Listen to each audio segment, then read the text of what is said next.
আসসালামু আলাইকুম এভরিওয়ান। কৃষি ডিপ্লোমা পাঠশালার পক্ষ থেকে তোমাদের সবাইকে স্বাগতম। আমি আছি তোমাদের আরফাত ভাই। আজকে তোমাদের ফার্স্ট সেমিস্টারের ম্যাথমেটিক্স 1 এর প্রথম ক্লাস। আজকে তোমাদের শুরু করো ম্যাথমেটিক্স 1 এর চ্যাপ্টার 1। হ্যাঁ, যেহেতু চ্যাপ্টার 1 আজকে প্রথম ক্লাস, তার মানে আমরা শিখবো সম্পূর্ণ বেসিকটা, দেন তারপরে ধাপে ধাপে আমরা ভিতরে ঢুকবো। তোমরা যারা ফার্স্ট সেমিস্টারে আসো তাদের জন্য সুবর্ণ সুযোগ, আমাদের কৃষি ডিপ্লোমা পাঠশালার পক্ষ থেকে প্রত্যেকটা অধ্যায়ের প্রত্যেকটা ক্লাস রেকর্ড প্লাস লাইভ সম্পূর্ণ ফ্রিতে পাইতেছো। এবং আমাদের যে চ্যানেল আছে বা আমাদের ফেসবুক পেজ আছে, আমাদের পেজে যদি নক দাও তাহলে তোমাদের একদম ফ্রি কোর্সে জয়েন করে নেওয়া হবে। ফ্রি কোর্সের বিষয়টা মূলত আমাদের মেসেজে একটা গ্রুপ আছে, ফেসবুক একটা গ্রুপ আছে, ফেসবুক পেজ আছে, ইউটিউব চ্যানেল আছে। এগুলোতে আমরা বিভিন্নভাবে ক্লাস দিয়ে থাকি, রেকর্ড ক্লাস, লাইভ ক্লাস সম্পূর্ণ ফ্রিতে দিয়ে থাকি। ফেসবুক গ্রুপে বা যে ক্লাসগুলো দেওয়া হবে এগুলো আমাদের মেসেঞ্জার গ্রুপে লিংক শেয়ার করা হবে। তো সেখান থেকে তোমরা ফেসবুক গ্রুপে বা ফেসবুক পেজে ক্লাসগুলো করতে পারো। দেন আমাদের রেকর্ড ক্লাস থাকতেছে, সাজেশন থাকতেছে, সলভিং গ্রুপ থাকতেছে। এগুলো সম্পূর্ণ তোমরা ফ্রিতে পাইতেছো। তাহলে ফার্স্ট সেমিস্টার যারা আছো তারা অবশ্যই আমাদের সাথে যোগাযোগ করবা আমাদের ফেসবুক পেজে। হ্যাঁ, তাহলে তোমরা আজকে শুরু করতে যাচ্ছ ম্যাথমেটিক্স 1 এর চ্যাপ্টার 1 পার্ট 1। দেখো, আজকে যেহেতু আমরা পার্ট 1 করতেছি, তার মানে আমরা নির্ণয় এবং ম্যাট্রিক্স দুটা বিষয় কি, দুটা ম্যাথ কিরকম, এগুলো আমরা শিখবো।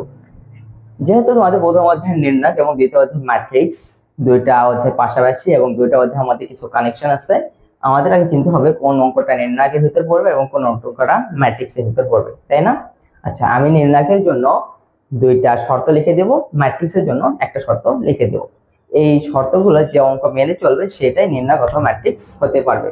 দেখো, নির্ণায়কের জন্য আমি যে শর্তটা লিখছি সেটা হলো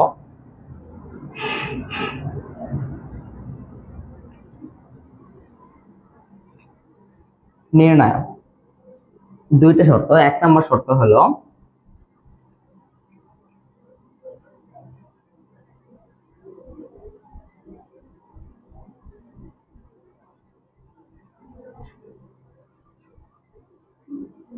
দুটি খাড়া বন্ধনে থাকতে হবে।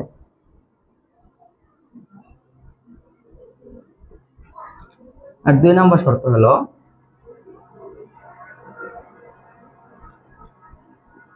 বর্গাকৃতি হতে হবে। বর্গাকৃতি বলতে সারি সংখ্যা আর কলাম সংখ্যা সমান হতে হবে। আচ্ছা, আমি যে দুইটা শর্ত লিখছি, এই দুইটা শর্ত হয়তো অনেকে বুঝতে পারছো, আবার অনেকে বুঝতে পারো না। যারা ম্যাথ বই খুলে দেখছো, চ্যাপ্টার 1 এর ভিতরে ঢুকছো, তাহলে তারা বুঝতে পারবা যে দুটা কথা আমি কি কি লিখছি। আর যারা এখনো ম্যাথ বই খুলেও দেখো নাই, তারা হয়তো বা বুঝতে পারবা না। তাদের জন্য আমি একটা উদাহরণ লিখে দিচ্ছি। দেখো, প্রথমে বলছি দুটি খাড়া বন্ধনে থাকতে হবে। দুটি খাড়া বন্ধনে ভাইয়া কেমন? এই যে একটা, এই যে একটা, আমাদের দুইটা খাড়া বন্ধনী। হ্যাঁ, এই দুইটা খাড়া বন্ধনী নিলাম, এক নম্বর শর্ত। দুই নম্বর শর্ত বর্গাকৃতি হতে হবে, অর্থাৎ সারি সংখ্যার কলাম সংখ্যা সমান হতে হবে। আচ্ছা, সারি সংখ্যা আর কলাম সংখ্যা, এখন আমরা সারি এবং কলাম দুইটা জিনিস কি চিনি না, তাই না? আচ্ছা, নির্ণায়কটা যেভাবে লেখা হয় আমরা ঠিক সেভাবে একটা উদাহরণ লিখি। দেখো, 1 2 3, এই যে একটা নির্ণায়ক লিখলাম। এখন এখানে আমরা প্রথমে শিখবো সারি কোনগুলো আর হলো কলাম কোনগুলো। আচ্ছা, কলাম জিনিসটা শুনতে একটু কিরকম মনে হচ্ছে, যে আমাদের ঘরের যে কলাম বা খুঁটি সেরকম, তাই না? ঘরের খুঁটিগুলা এভাবে থাকে, তাই না? বা এরকম। তার মানে দেখো, এখানে এই বরাবর যেগুলো আছে এগুলোকে আমরা কি বলতেছি? এগুলোকে আমরা কলাম বলতেছি। এগুলোকে কলাম, তাই না? এটা কলাম দ্বারা মনে রাখবো, যে ঘরের খুঁটি বা আমরা বিল্ডিং বাড়ি করতে গেলে কলাম দিই, তাই না? ভিত্তি, সেটা হলো এটা কলাম। আর এখন সারি কোনগুলো হবে ভাইয়া? অবশ্যই সারি এইদিকে হবে।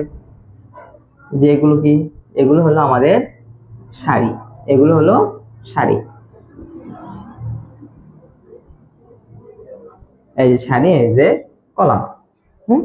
এখন আমাদের বলছে সারি সংখ্যা আর কলাম সংখ্যা সমান হইতে হবে। এটা হলো 2 নম্বর শর্ত। দেখো, এখানে কলাম কয়টা আছে আর সারি কয়টা আছে? দেখো, কলাম আছে ভাইয়া একটা, দুইটা, তিনটা। আমাদের কলাম কয়টা আছে? তিনটা আছে। সারি কয়টা আছে দেখো তো? সারি আছে ভাইয়া একটা, দুইটা, তিনটা। তার মানে আমাদের এই অঙ্কে তিনটা সারি আছে, তিনটা কলাম আছে। 2 নম্বর শর্ত মানে চলছে। তার মানে হইলো এটা আমাদের একটা নির্ণায়ক, তাই না? নির্ণায়কের উদাহরণ যদি এভাবে লিখতে চাও, এই যে এখন দেখো তো এটা কি নির্ণায়ক হইতে পারবে? ভাইয়া অবশ্যই হইতে পারবে। কারণ কি, দুটি খাড়া বন্ধনী আছে, এই যে একটা দুটো খাড়া বন্ধনী আছে। দেন দ্বিতীয় যে শর্ত সেটা হলো বড় আকৃতি হইতে হবে, অর্থাৎ সারির সঙ্গে কলাম সংখ্যা সমান হইতে হবে। ভাইয়া এখানে একটা দুইটা কলাম আছে এবং এই যে একটা দুইটা সারি আছে। তার মানে কি এটা ভাইয়া নির্ণায়ক। আচ্ছা আমি যদি বলি এটা কি নির্ণায়ক হতে পারবে? দেখো তো, মনে হয় না পারবে, তাই না? কারণ কি, দুটি খাড়া বন্ধনী থাকতে হবে। হ্যাঁ, এই শর্ত মানে চলছে, বাট বলছে বড় আকৃতি সারির সঙ্গে কলাম সংখ্যা সমান হইতে হবে। দেখো তো এখানে সারি কয়টা আছে, কলাম কয়টা আছে? ভাইয়া সারি আছে এই যে একটা দুইটা সারি, সরি দুইটা কলাম আছে। আর সারি কয়টা আছে ভাইয়া? একটা সারি, দুইটা সারি, তিনটা সারি। তাহলে কি এটা হইলো? দেখো কলাম আছে আমাদের দুইটা, সারি আছে আমাদের তিনটা। তাহলে কলাম সংখ্যা সারির সংখ্যা সমান হয় নাই। তার মানে কি এটা আমাদের নির্ণয় করতে পারবে না। তার মানে এটা কোনো অঙ্ক না, এটা হলো ভুল একটা অঙ্ক, তাই না? আচ্ছা, তাহলে আমরা কি মোটামুটি নির্ণায়কটা চিনলাম যে নির্ণায়ক জিনিসটা কিরকম। এখন আমরা শিখবো ম্যাট্রিক্স দেখতে কিরকম, বা ম্যাট্রিক্স আমরা কিভাবে চিনবো। তোমরা উদাহরণ তুলে নিতে পারো বা উদাহরণ নিজে নিজে লিখতে পারো।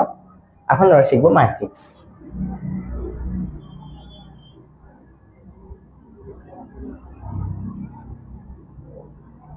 দেখো, ম্যাট্রিক্সের জন্য একটাই শর্ত বলছি, একটা শর্ত বন্ধনী।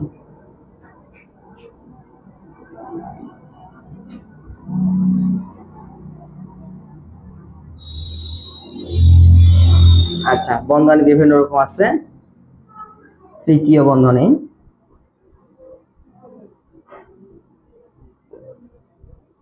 অথবা প্রথম বন্ধনী,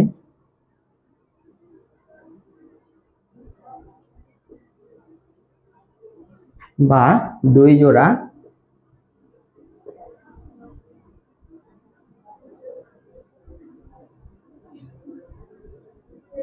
খাড়া সমান্তরাল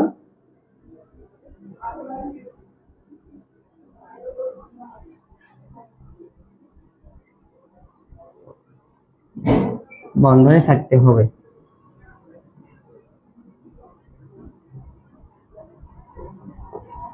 দেখো, এটা সত্য কি, হয় তৃতীয় বন্ধনী থাকতে হবে, হয় প্রথম বন্ধনী থাকতে হবে, না হয় দুই জোড়া খাড়া সমান্তরাল বন্ধনী থাকতে হবে।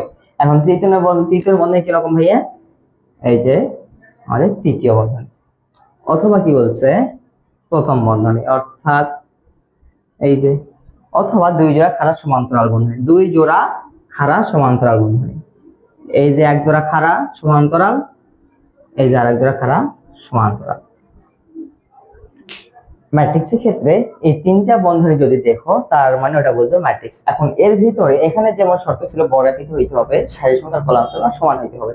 এখানে ওইরকম কোনো ধরাবাঁধা নিয়ম নাই যে সারি যে কয়টা আছে কলাম ঠিক সেই কয়টা হইতে হবে। এর ভিতরে যদি একটা শূন্য থাকে, তার মানে ওইটা ম্যাট্রিক্স। তার মানে ওইটা কি? ম্যাট্রিক্স। যদি এর মাঝে 1 2 থাকে, তার মানে ওইটা ম্যাট্রিক্স। যদি এর মাঝে দুইটা জিরো থাকে, তার মানে ওইটা ম্যাট্রিক্স। ম্যাট্রিক্সের ক্ষেত্রে সবচেয়ে বেশি লক্ষ্য করবা সেটা হলো বন্ধনে ঠিক আছে কি না। ঠিক আছে, তোমাদের ম্যাথমেটিক্স বইয়ে এইটার কোনো ব্যবহারই দেওয়া নাই। এইটার হয়তো বা অল্প একটু ব্যবহার আছে, 2%। এটাও তোমাদের তেমন দরকার নেই, সবচেয়ে বেশি তোমাদের আছে তৃতীয় বন্ধনী দিয়ে। বুঝে গেছে? তাহলে তোমাদের মোটামুটি এই দুইটা বন্ধনী না শিখলে হবে, কাজ কিন্তু সবগুলারই একই। যেভাবে তৃতীয় বন্ধনী কাজ করবো ঠিক সেভাবে প্রথম বন্ধনী একই কাজ। হ্যাঁ, কিন্তু তোমাদের বইয়ে সবচেয়ে বেশি ব্যবহার আছে তৃতীয় বন্ধনী দিয়ে। ম্যাথমেটিক্স যেগুলো ইন্টার সিলেবাস হায়ার ম্যাথ, ওগুলোতে তিনটা বন্ধনের কাজ আছে, বাট তোমাদের শুধু তৃতীয় বন্ধনী শিখলেই হইতেছে। তার মানে ম্যাট্রিক্সের ক্ষেত্রে তৃতীয় বন্ধনী থাকলেই এনাফ। তৃতীয় বন্ধনী থাকলে আমরা বলবো এটা ম্যাট্রিক্স। আচ্ছা, এরই মাঝে দেখো 1 আছে বা নিচে 0 আছে। দেখো এখানে কলাম কয়টা ভাইয়া? একটা কলাম। সারি কয়টা আছে ভাইয়া? একটা সারি, দুইটা সারি, কলাম আছে একটা। এখানে দেখো সারির সংখ্যা কলাম সংখ্যা সমান নাই, সারির সংখ্যা কলাম সংখ্যা সমান নেই, কিন্তু এখানে তৃতীয় বন্ধনী আছে, তার মানে আমরা কি বলবো, এটা ম্যাট্রিক্স। হ্যাঁ, যদি এখানে সমান থাকতো 1 1 2 0, দেখো এখানে কলাম আছে আমার দুইটা, সারি যে কলাম দুইটা, আবার সারি এদিকে দুইটা, কলাম সংখ্যা সারি সংখ্যা সমান, বাট আমাদের ব্র্যাকেটটা আছে তৃতীয় বন্ধনী। তৃতীয় বন্ধনী কই থাকে, ম্যাট্রিক্স, তার মানে এটা ম্যাট্রিক্স। যদি এখানে তৃতীয় বন্ধনী না থাকে, দুটা খাড়া বন্ধনী থাকতো, তখন এটা হয়ে যাইতো নির্ণায়ক। মনে হয় আমি বোঝাতে পারছি যে নির্ণায়ক জিনিসটা কি, ম্যাট্রিক্স জিনিসটা কি। তাহলে তোমরা আজকে একদম বেসিক ক্লাসটা পাইলাম, দেন নেক্সট ক্লাসে তোমরা পার্ট ক্লাস পাবা। তো তোমরা সুস্থ থাকো, ভালো থাকো, আল্লাহ হাফেজ।